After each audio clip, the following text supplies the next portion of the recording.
Long ago, in the ancient land of Sumer, there stood a city called Uruk. It was a place of great power and wonder, ruled by mighty kings and watched over by the gods. At the heart of this city rose a towering structure, a temple so grand that its white walls could be seen from miles away.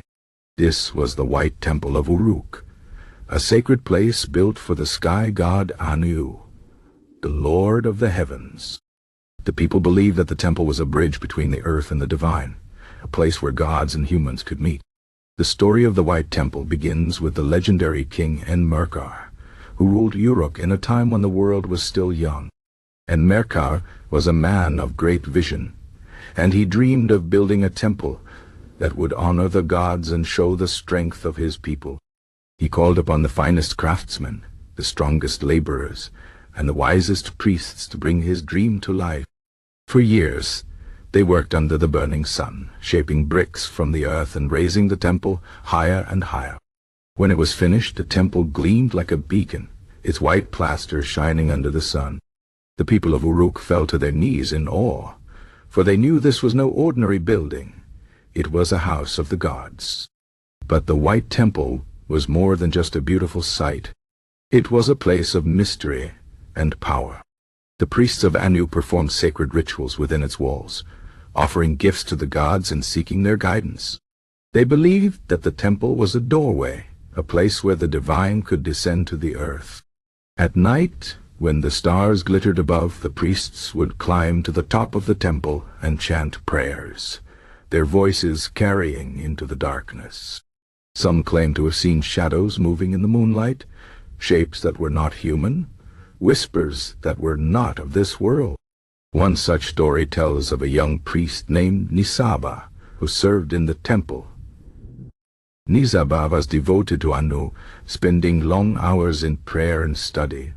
One evening, as he stood alone on the temple's highest platform, he felt a strange presence.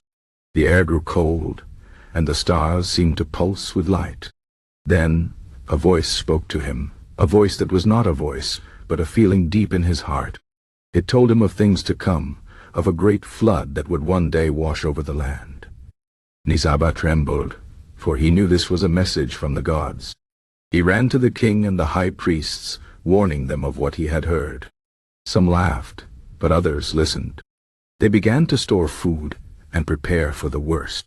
Years later, when the rivers swelled and the waters rose, Uruk was ready. Many lives were saved, all because of the warning from the White Temple. As time passed, the temple became a symbol of Uruk's greatness.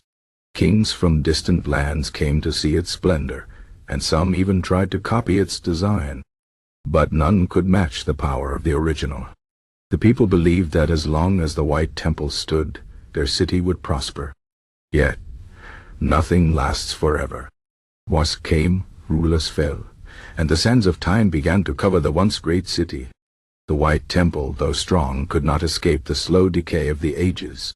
Its walls cracked, its plaster faded, and the voices of the priests grew silent. Centuries later, explorers and archaeologists uncovered the ruins of Uruk.